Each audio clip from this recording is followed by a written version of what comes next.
दोस्तों नमस्कार। बिहार का खेल अब दिलचस्प मोड़ पर पहुंचता जा रहा है। इतने दिलचस्प मोड़ पर कि एक तरफ दिल्ली, दूसरी तरफ पटना। सत्ता की रस्साकसी अपनी जगह, मंत्रालय की रस्साकसी अपनी जगह, लेकिन इन सब के बीच पटना से जो संकेत मिल रहे हैं उसके मुताबिक भारतीय जनता पार्टी बिहार में बदलाव करने जा रही है। चौंकाने वाला बदलाव भारतीय जनता पार्टी बिहार में करने की तरफ आगे बढ़ रही है। जी हां, जिस बदलाव की आशंका लंबे वक्त से व्यक्त की जा रही थी, जिस हालात की प्रतीक्षा बिहार के लोग लंबे वक्त से कर रहे थे, बिल्कुल उसी तरीके का बदलाव बिहार में किया जाना है। और उस बदलाव की खबरों के बीच जो बड़ी खबर है, वो बड़ी खबर दरअसल ये है कि दिल्ली से केंद्रीय गृह मंत्री अमित शाह कल शाम तक पटना पहुंच सकते हैं। जी हां, जिस वक्त भारतीय जनता पार्टी के विधायक दल की बैठक होगी, उस विधायक दल के ठीक पहले या उसके कुछ देर बाद अमित शाह पटना पहुंच सकते हैं। बैठक अमित शाह की मौजूदगी में होगी या नहीं होगी, यह स्पष्ट नहीं है, लेकिन अमित शाह पटना पहुंच रहे हैं, ये बात एकदम क्लियर है। और अगर 20 तारीख को ही सरकार का शपथ ग्रहण होता है तो 20 तारीख को पटना के गांधी मैदान में प्रधानमंत्री नरेंद्र मोदी की भी मौजूदगी होगी। लेकिन जिस बदलाव की बात कही जा रही है, या आज दोपहर जिस प्रकार से मैंने आपको बताया कि नीतीश कुमार 3 शर्तों पर अड़े हुए हैं, उसमें एक शर्त के बारे में एक चौंकाने वाली खबर आ रही है। लेकिन उस खबर पर चर्चा के पहले जरा बदलाव की बात करें। बदलाव दरअसल भारतीय जनता पार्टी के अंदर होने की संभावना जताई जा रही है। और बिहार में भारतीय जनता पार्टी ने सुशील मोदी को जब डिप्टी सीएम के पद से हटाया, उसके बाद से बदलाव कई बार कर देखा, लेकिन कोई इंप्रेसिव लीडरशिप, कोई बहुत मजबूत लीडरशिप सामने नहीं आई। सुशील मोदी के ऊपर आरोप था, बीजेपी के लोग ये कहते थे कि सुशील मोदी एक तरह से नीतीश कुमार के पाले में खड़े हो जाते हैं, भाजपा के हितों की जगह नीतीश कुमार की तरफ चले जाते हैं। खैर, सुशील मोदी अब स्मृति शेष है, लेकिन 2020 में जब उन्हें हटाया गया डिप्टी सीएम के पद से, और जब डिप्टी सीएम के पद से सुशील मोदी को हटाया गया, और पद से हटाने के बाद जिस प्रकार से देखा गया कि सुशील मोदी ने ट्वीट किया, और क्या ट्वीट किया था, उन्होंने कहा था अब कार्यकर्ता का पद तो कोई नहीं छीन सकता। 4 डिप्टी सीएम बिहार में भारतीय जनता पार्टी ने बनाए। पहली बार जब नीतीश कुमार के साथ सरकार बनी, दूसरी बार जब नीतीश कुमार ने पाला बदला, और पाला बदलने के बाद फिर जब पाला बदल के बीजेपी के साथ आए, तब फिर 2 नए डिप्टी सीएम। पहली बार में रेणु देवी और तारकिशोर प्रसाद बनाए गए, दूसरी बार में सम्राट चौधरी और विजय सिन्हा बनाए गए। लेकिन क्या अब 2 डिप्टी सीएम नहीं होंगे? क्या अब एक ही डिप्टी सीएम होगा? कई सारे सवाल उमड़ घुमड़ रहे हैं, लेकिन इन सवालों के बीच नीतीश कुमार ही मुख्यमंत्री बनेंगे। अब इसमें कोई शंका, कोई किसी प्रकार के संदेह के बादल नहीं है। नीतीश कुमार मुख्यमंत्री बनेंगे, तय है। कब तक भारतीय जनता पार्टी उन्हें चलने देगी, इस पर सवाल है। लेकिन सवाल जब बिहार के मुख्यमंत्री पद को लेकर है, तो सत्ता की बैसाखी जब सत्ताधारी दल से ज्यादा बड़ी हो जाए, तो उसके अंदर का बदलाव बड़ा महत्वपूर्ण हो जाता है। सम्राट चौधरी जो अभी बीजेपी विधानमंडल दल के नेता हैं, विधान पार्षद हैं, अब तो विधायक हो गए, विधायक के तौर पर शपथ भी लेंगे, लेकिन क्या उप मुख्यमंत्री के तौर पर शपथ ले पाएंगे? क्या बीजेपी यहां बदलाव करने जा रही है? दरअसल भारतीय जनता पार्टी ने भाजपा विधायक दल के नेता के चुनाव के लिए पर्यवेक्षकों की टीम तैयार की है, और उसके लिए एक चिट्ठी जारी की है। उस चिट्ठी को आप देखिए। पर्यवेक्षक के तौर पर उत्तर प्रदेश के डिप्टी सीएम केशव प्रसाद मौर्य को लाया गया है। सह पर्यवेक्षक के तौर पर केंद्रीय विधि एवं न्याय मंत्री जो राजस्थान वाले हैं उनको लाया गया है, और उनके साथ साथ मेघवाल साहब को, और उनके साथ साथ साध्वी निरंजन ज्योति को भी लगाया गया है। केशव प्रसाद मौर्य पर्यवेक्षक हैं, वो उसी समाज से आते हैं जिस समाज से सम्राट चौधरी आते हैं, मौर्य कुशवाहा समाज। अब जिस समुदाय का व्यक्ति पर्यवेक्षक बन के आएगा, उसी समुदाय के व्यक्ति को वो नेता चुनवाएगा। आमतौर पर ऐसा होता नहीं है। राजनाथ सिंह राजस्थान में पर्यवेक्षक बनकर गए थे, नेता कौन बने? भजन लाल शर्मा। उत्तर प्रदेश में वेंकैया नायडू पर्यवेक्षक बनकर गए थे 2017 में, नेता कौन बने? योगी आदित्यनाथ। तो इस तरह से पार्टी के अंदर चलता रहता है, ये एक मैसेज देने की कोशिशें होती है। सम्राट चौधरी को नीतीश कुमार ने यदि जिद पर अड़ गए कि मुझे सम्राट चौधरी ही चाहिए, तभी वो डिप्टी सीएम चुने जा सकते हैं। लेकिन क्या नीतीश कुमार अड़ेंगे सम्राट चौधरी के लिए? आज तो जहां शपथ होनी है गांधी मैदान में, वहां नीतीश कुमार के साथ निरीक्षण सम्राट चौधरी भी जाकर कर रहे थे। लेकिन क्या सम्राट चौधरी निरीक्षण से आगे एक बार फिर सरकार के डिप्टी बन पाएंगे? विजय सिन्हा डिप्टी सीएम बनेंगे, इसमें संदेह है। लेकिन सम्राट चौधरी में भी अब संदेह के बादल गहराते जा रहे हैं। संदेह के बादल इसलिए गहराते जा रहे हैं क्योंकि बिहार में दो नए नाम चल रहे हैं। अब कोई तीसरा भी आ जाए या सम्राट चौधरी को नीतीश कुमार बचा ले जाए, वो परिस्थिति अलग है। अपवाद की चर्चा हम नहीं कर सकते, लेकिन जिस प्रकार की चर्चा चल रही है, उन चर्चाओं पर यदि हम यकीन करें तो बिहार के अंदर डिप्टी सीएम के तौर पर दो नाम भारतीय जनता पार्टी से जो चल रहे हैं, उसमें एक नाम रमा निषाद का है। मुजफ्फरपुर जिले की औराई से चुनाव जीती हैं, जय नारायण निषाद की बहू हैं और भाजपा के पूर्व सांसद जो कांग्रेस के टिकट पर पिछला लोकसभा चुनाव लड़े थे, अजय निषाद, उनकी पत्नी है, वो विधायक चुनी गई है। और इसके साथ साथ पूर्व प्रदेश अध्यक्ष जो सिवान से पूर्व विधानसभा अध्यक्ष अवध बिहारी चौधरी को हराकर पहुंचे हैं, मंगल पांडे, जिनके ऊपर प्रशांत किशोर ने बड़े संगीन किस्म के आरोप लगाए थे, उन्हें अमंगल पांडे तक कहा था, वो मंगल पांडे भी आरएसएस की संघ की पसंद बताए जाते हैं बिहार में डिप्टी सीएम के चेहरे के तौर पर। अब क्या इन्हीं दोनों में से कोई एक विधायक दल का नेता होगा या कोई तीसरा और चौंकाने वाला नाम सामने आएगा, ये देखा जाना है। क्योंकि भारतीय जनता पार्टी चौंकाती रही है। गुजरात में जब भूपेंद्र पटेल को बनाया था, तब किसी को नहीं पता था उसके पहले कि भूपेंद्र पटेल बनने वाले हैं। राजस्थान में भजन लाल शर्मा को मौका दिया था, तब भी किसी को नहीं पता था कि भजन लाल शर्मा बनने वाले हैं। मध्य प्रदेश में मोहन यादव को जब मौका दिया था, तब भी लोगों के लिए वो सरप्राइज का नाम था। और विष्णुदेव साय को जब मौका दिया गया, तब भी वहां लोगों को आश्चर्य हुआ था। हरियाणा में जब नायब सैनी को मौका दिया गया, तब भी लोगों को आश्चर्य हुआ था। तो क्या बिहार में एक बार फिर कोई सरप्राइज पैकेज तैयार है? पटना से दिल्ली चार्टर्ड प्लेन लगातार मूव कर रहा है।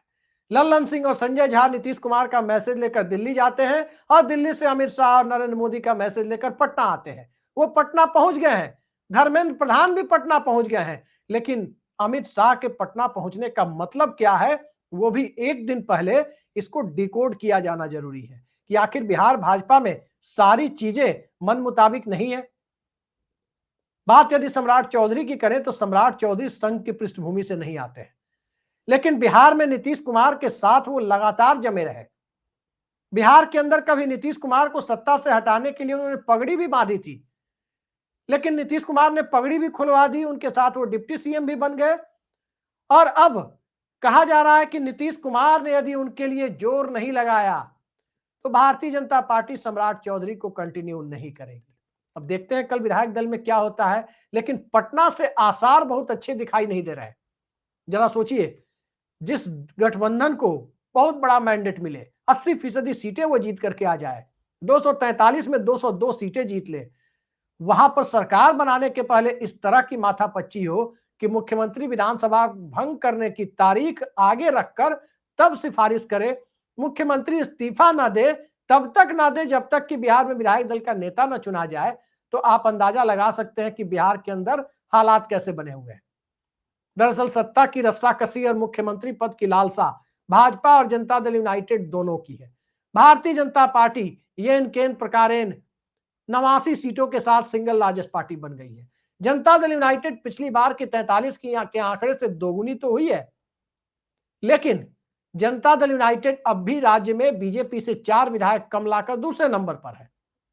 तो दूसरे नंबर की पार्टी के नेता को भले ही मुख्यमंत्री पद का उम्मीदवार चुनाव के पहले घोषित ना किया गया हो, लेकिन ये तो कहा ही गया कि ना तो दिल्ली में कोई वैकेंसी है, ना ही पटना में कोई वैकेंसी है। इसका साफ मतलब निकलता है कि पटना में कोई वैकेंसी नहीं और नीतीश कुमार ही मुख्यमंत्री बन रहे हैं। तभी वो गांधी मैदान की तैयारियों का जायजा भी ले रहे हैं। राष्ट्रीय जनता दल के अंदर चाहे जो परिस्थितियां हो, लेकिन राष्ट्रीय जनता दल और महागठबंधन के अलग अलग पार्टियां या ओवैसी की पार्टी भारतीय जनता पार्टी की सरकार बनाने के हालात को पैदा होने देंगी, ये बात बखूबी सभी जानते हैं कि ऐसा हो नहीं सकता। लिहाजा नीतीश कुमार को चाहते हुए या न चाहते हुए भारतीय जनता पार्टी को सीएम तो बनाना ही होगा। ताजा तरीन खबरें पटना से यही आ रही है कि विधानसभा अध्यक्ष पद यदि भाजपा के लिए छोड़ा जाता है तो वहां से प्रेम कुमार जो गया के विधायक हैं, पिछले कई बार से तकरीबन 35 साल से विधायक हैं वो, प्रेम कुमार कई बार मंत्री भी रहे, अति पिछड़े समुदाय से आते हैं। प्रेम कुमार विधानसभा अध्यक्ष बनाए जा सकते हैं, लेकिन नीतीश कुमार उस पद के लिए अपनी जिद छोड़ेंगे तभी कुछ संभव हो पाएगा। लेकिन यही पद अगर जनता दल यूनाइटेड के पास रहा तो पूर्व विधानसभा अध्यक्ष नीतीश कुमार के बेहद विश्वस्त विजय कुमार चौधरी फिर से विधानसभा अध्यक्ष बन सकते हैं। लेकिन विधानसभा अध्यक्ष का पद नीतीश जी लेते हैं तो गृह मंत्री का पद उन्हें, जैसे चर्चा है उसके मुताबिक, उन्हें छोड़ना पड़ सकता है। गृह मंत्री बिहार में दरअसल प्रशासन के 2 मंत्रालय हैं, सामान्य प्रशासन यानी कार्मिक विभाग और गृह मंत्रालय। गृह मंत्रालय के जिम्मे आईपीएस अधिकारियों का यानी पुलिस प्रशासन का जिम्मा है। सामान्य प्रशासन यानी कार्मिक विभाग के पास आईएएस अधिकारियों की पूरी खेप है और वो उसकी ट्रांसफर पोस्टिंग करती है। हालांकि गृह मंत्री यदि वो बना भी देंगे तो एसपी, डीआईजी, आईजी या डीएसपी के लिए जो ट्रांसफर पोस्टिंग की लिस्ट होगी वो अंततः जाएगी मुख्यमंत्री के पास और मुख्यमंत्री और उनके कार्यालय को ही अंतिम मुहर लगानी होगी। तो गृह मंत्रालय यदि नीतीश कुमार छोड़ दे, यानी आईपीएस अधिकारियों का, पुलिस अधिकारियों का प्रशासन भाजपा के लिए छोड़ दे, तब भी कार्मिक मंत्रालय यानी सामान्य प्रशासन विभाग के सहारे आईएएस का प्रशासन तो नीतीश कुमार के हाथ में ही रहेगा। आईपीएस अधिकारियों की ट्रांसफर पोस्टिंग पर अंतिम मुहर वही लगाएंगे। तो क्या नीतीश कुमार गृह मंत्रालय छोड़ रहे हैं? कई सारे सवाल हैं जिसके लिए लगातार ललन सिंह और संजय झा दिल्ली पटना एक किए हुए हैं। दूतों के माध्यम से फरमान सुनाया जा रहा है, पटना से फरमान सुनाया जा रहा है, दिल्ली से संदेश सुनाया जा रहा है। तो फरमान और संदेश के बीच में भारतीय जनता पार्टी जिस बदलाव की तरफ बढ़ती हुई दिखाई दे रही है, अगर वो बदलाव कुछ आगे बढ़ता हुआ दिखा तो सम्राट चौधरी के लिए बिहार में बहुत माकूल परिस्थितियां बनती हुई दिखाई नहीं दे रही है। खैर, भारतीय जनता पार्टी ने जब तारकिशोर प्रसाद को हटाया, जब बीजेपी ने रेणु देवी को हटाया, तब भी वहां कुछ नहीं हुआ, सबने स्वीकार कर लिया। तो अब यदि सम्राट चौधरी या विजय सिन्हा को बीजेपी रिप्लेस भी कर दे किसी नए नेता से, तब भी कुछ नहीं होगा। लेकिन यदि रमा निषाद बनाई जाती है तो इसके पीछे का मकसद क्या है? जो नाम चर्चा में उभर के आया है रमा निषाद का, अगर रमा निषाद बनाई जाती है तो इसके पीछे का मकसद क्या है? मकसद दरअसल यही है कि जो अति पिछड़ा राजनीति नीतीश कुमार करते रहे हैं, उस अति पिछड़ा राजनीति में Bharatiya Janata party take over करना चाहती है। सम्राट चौधरी को बनाने के बावजूद कुशवाहा वोटर पूरी तरह से लामबंद होकर भाजपा के पक्ष में वोट दिए हो, ऐसा दिखा नहीं है। चुनावी नतीजा ना अपनी जगह है, लेकिन जो बिहार के कुशवाहा वोटर्स का यानी सम्राट चौधरी के स्वजातीय वोटर्स का मिजाज है, वो जिला और ब्लॉक और सीट के लेवल पर अलग अलग नेताओं के साथ चलता है और अब भी उपेंद्र कुशवाहा को एक बड़े नेता के तौर पर देखा जाता है। तो सम्राट चौधरी भारतीय जनता पार्टी के लिए लॉन्ग टर्म पॉलिटिक्स में बहुत कारगर साबित होंगे, कहा नहीं जा सकता। लिहाजा रमा निषाद का नाम लाया जा रहा है। वो महिला भी है, वो अति पिछड़ा भी है, वो एक बड़े निषाद नेता जननायक निषाद के परिवार से भी आती है और उत्तर बिहार से भी आती है, जहां पर 150 से ज्यादा सीटें, 60% से ज्यादा सीटें उत्तर बिहार में। सवाल यही है कि रमा निषाद बनती है तो मुकेश सहनी की सियासत तो कमजोर पड़ेगी, जो इस चुनाव में हार के बाद वैसे ही कमजोर पड़ गई है। डिप्टी सीएम मुकेश सहनी दावों में बनकर रह गए, लेकिन वास्तविकता में रमा निषाद यदि बनती हैं तो मुकेश सहनी की बार्गेनिंग पावर आने वाले वक्त में बिहार की राजनीति में क्या होगी, ये कहना फिलहाल बहुत ज्यादा जरूरी नहीं है, लोग समझ सकते हैं। लेकिन यदि मंगल पांडे आते हैं तो मंगल पांडे के आने की परिस्थितियां क्या होगी, ये एक अलग सवाल है। हालांकि कई सारे लोग महादलित नेता जनक राम का भी नाम लेकर आ रहे हैं, लेकिन नीतीश कुमार क्या महादलित सियासत को जनता दल यूनाइटेड के ग्रिप से निकालकर भाजपा के ग्रिप में जाने देंगे? रमा निषाद के नाम पर तो सहमत हो सकते हैं, इसलिए सहमत हो सकते हैं क्योंकि अति पिछड़ा राजनीति अब जातियों में विभक्त हो गई है। जाति जनगणना जो बिहार में कराया गया, उसके बाद से अति पिछड़ा वर्ग एक समूह के तौर पर बिहार में एकजुट है, ये कहा नहीं जा सकता। नीतीश कुमार के लिए वोट जरूर किया है, लेकिन रमा निषाद या कोई भी अति पिछड़ा वर्ग का नेता संपूर्ण अति पिछड़ा वर्ग का नेता बन जाएगा, या उसके सहारे अति पिछड़ा वर्ग की सियासत साधी जाएगी, तो फिलहाल आज की तारीख में कर्पूरी ठाकुर जैसा व्यक्तित्व न तो बनाया जा सकता है और न ही गढ़ा जा सकता है। उप मुख्यमंत्री पद के साथ कर्पूरी ठाकुर नहीं बनाया जा सकता अति पिछड़े समाज से। बीजेपी उस पर काम कर रही है, सोशल इंजीनियरिंग पर काम कर रही है, लेकिन जिस प्रकार से बिहार विधानसभा के अंदर 32 राजपूत विधायक जीत कर आए हैं, सबसे ज्यादा बड़ी संख्या में राजपूत विधायक जीत कर आए हैं, तो क्या उसमें मंत्री पद से ज्यादा उप मुख्यमंत्री पद को लेकर भी होड़ मची हुई है? अब ये तो आने वाले वक्त में पता चलेगा, लेकिन भारतीय जनता पार्टी के सामने आज की तारीख में नीतीश कुमार के साथ काम करना, और कब तक नीतीश कुमार भारतीय जनता पार्टी को साथ में काम करने का मौका देंगे, खासकर उनके मिजाज को देखते हुए कहा जाए, ये बीजेपी को भी नहीं पता है। सवाल यह है कि अगर सम्राट चौधरी को हटाया गया, सम्राट चौधरी को डिप्टी सीएम नहीं बनाया गया, कुशवाहा समाज में क्या मैसेज जाएगा? जो कुशवाहा समाज पूरी तरह से नहीं लेकिन ठीक ठाक संख्या में भारतीय जनता पार्टी की तरफ मूव कर रहा था, क्या वो कुशवाहा समाज वापस नीतीश कुमार और उपेंद्र कुशवाहा की तरफ पूरी तरह से चला जाएगा? बीजेपी को इस खतरे का भी ध्यान रखना होगा। और जिस प्रकार से अति पिछड़ा राजनीति में बीजेपी घुसना चाहती है, जिस प्रकार से अपर कास्ट को बीजेपी अपने साथ जोड़े रखना चाहती है, क्या यह आने वाले वक्त में संभव होगा? बिहार के मिजाज को देखते हुए यही कहा जा सकता है कि बहुत हो गई अगड़ा पिछड़ा की राजनीति। नीतीश कुमार के मिजाज को देखते हुए कहा जा सकता है कि जब तक नीतीश कुमार के पास सीएम की कुर्सी है, अति पिछड़ा वर्ग का एक बहुत बड़ा हिस्सा, भले ही नीतीश कुमार अति पिछड़े वर्ग से नहीं आते हो, बावजूद इसके उनके साथ चलने के लिए तैयार है। लेकिन पोस्ट नीतीश कुमार जो राजनीति भारतीय जनता पार्टी करना चाहती है, उसमें अति पिछड़े वर्ग का कोई नेता सामने ला करके और उस नेता को बड़ा नेता, पूरे अति पिछड़े वर्ग का नेता बनाने की कोशिश बहुत कामयाब होती हुई दिखाई नहीं दे रही। लेकिन अमित शाह कल पटना पहुंच रहे हैं, तो क्या इतना ही एजेंडा है? पिछली बार जब सुशील मोदी को डिप्टी सीएम नहीं बनाया जाना था, तब राजनाथ सिंह पटना गए थे, अपने साथ गाड़ी में बिठाकर पटना की सड़कों पर घुमाते रहे, दिल्ली दरबार का फरमान सुनाते रहे और अंततः उन्हें मनाने में कामयाब हो गए। तो क्या सम्राट चौधरी को मनाने के लिए अमित शाह आ रहे हैं? आज की तारीख में हम कुछ नहीं कर सकते, क्योंकि यह बात बिल्कुल सही है कि सम्राट चौधरी ने अपने आप को एक नेता के तौर पर स्थापित किया है। सम्राट चौधरी ने उप मुख्यमंत्री के तौर पर ठीक ठाक काम भी किया। सम्राट चौधरी ने भारतीय जनता पार्टी के अंदर और जनता दल यूनाइटेड के बीच बिहार में एक सेतु के तौर पर काम करने की भरपूर कोशिश भी की। मोटे तौर पर कहें तो जितनी जिम्मेदारियां उन्हें पार्टी ने दी, चाहे पहले प्रदेश अध्यक्ष के तौर पर दी हो, मंत्री के तौर पर दे रखी हो, डिप्टी सीएम के तौर पर दे रखी हो, जो भी जिम्मेदारियां भारतीय जनता पार्टी ने दी, नीतीश कुमार पर आक्रामक होना है तो आक्रामक हुए। पार्टी का एजेंडा था कि नीतीश कुमार के साथ मिलकर चलना है तो मजबूती से साथ मिलकर चले। लेकिन क्या इसके बावजूद बिहार में बदलाव होगा? नीतीश कुमार के साथ भारतीय जनता पार्टी कब तक निभा पाएगी, ये अपने आप में बड़ा सवाल बना हुआ है। और जब तक ये सवाल बना रहेगा, बिहार की राजनीति में खेल होने की संभावना बनी रहेगी। विधानसभा अध्यक्ष की कुर्सी महत्वपूर्ण बनी रहेगी। राज्यपाल के पद की भूमिका तो सिर्फ अब शपथ ग्रहण के समय तक रह गई है, क्योंकि उसी वक्त वो फ्लोर टेस्ट के लिए कह सकते हैं, उसके बाद वो कह नहीं सकते। जितना बड़ा मैंडेट मिला है उसमें फ्लोर टेस्ट के लिए उनके कहने की कोई जरूरत नहीं है, वो शायद कहेंगे भी नहीं।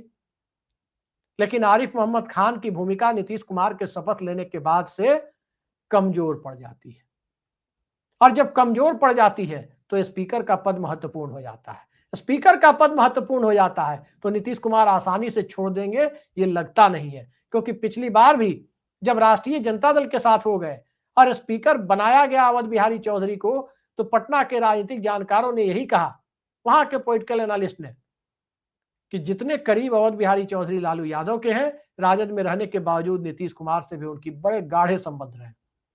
जब नंदकिशोर यादव को भाजपा के साथ आने पर स्पीकर बनाया गया, बाद में उनका विधानसभा का टिकट भी काट दिया गया, तब नंदकिशोर यादव के बारे में भी कहा गया कि वो भाजपा के कम नीतीश कुमार के ज्यादा करीब है। ये स्थिति स्पीकर रहे विजय कुमार सिन्हा के साथ नहीं थी, नीतीश कुमार के साथ बड़ी तीखी झड़प भी उनकी हुई थी। तो अब तीखी झड़प वाला व्यक्ति विधानसभा अध्यक्ष बनेगा, गुंजाइश कम दिखती है। लेकिन बिहार भाजपा में आमूल चूल परिवर्तन करके अमित शाह कौन सा राजनीतिक गेम खेलना चाहते हैं, ये आने वाले वक्त में पता चलेगा। और क्या वाकई वो परिवर्तन हो जाएगा, कल शाम तक इंतजार कीजिए। कल शाम तक बिहार की सियासत पूरी तरह से साफ हो जाएगी, क्योंकि कल दिन में विधानसभा भी भंग हो जाएगी। नीतीश कुमार ने कल जो बात कही थी, कल जो सिफारिश सौंपी थी राज्यपाल को, उसी में यह साफ हो गया था कि बिहार में 19 तारीख से विधानसभा को भंग माना जाए। विधायक दल के बैठक के बाद क्या एनडीए विधायक दल की संयुक्त बैठक होगी, या जदयू विधायक नीतीश कुमार को अपना नेता चुनेंगे, नीतीश कुमार दावा पेश करेंगे, दावा पेश करने के साथ साथ अपना इस्तीफा भी सौंपेंगे, और क्या उसके बाद सभी विधायक दल के नेता अपने विधायक दल की ओर से सीधे राज्यपाल को समर्थन की चिट्ठी देंगे। कौन सी प्रक्रिया अपनाई जाती है, ये देखा जाना बड़ा महत्वपूर्ण है कि क्या संपूर्ण विधायक दल, संपूर्ण एनडीए विधायक दल ही नीतीश को नेता चुनेगा, या अलग अलग तरफ से समर्थन की चिट्ठियां गवर्नर को दी जाएंगी। देखते हैं। कल का दिन बिहार की सियासत का सबसे महत्वपूर्ण दिन है। कल जो होगा, नजर बनाए रखिए। कल बिहार में बहुत बड़ा राजनीतिक खेल भी होना होगा तो हो जाएगा, और सब कुछ स्मूथ तरीके से, शांतिपूर्वक तरीके से होना होगा, वो भी हो जाएगा। गांधी मैदान तैयार है, ऐतिहासिक अवसरों का साक्षी रहा है। वो गांधी मैदान एक बार फिर बिहार की सियासत के नए कलेवर को देखने के लिए तैयार है। आज के लिए इतना ही। नमस्कार।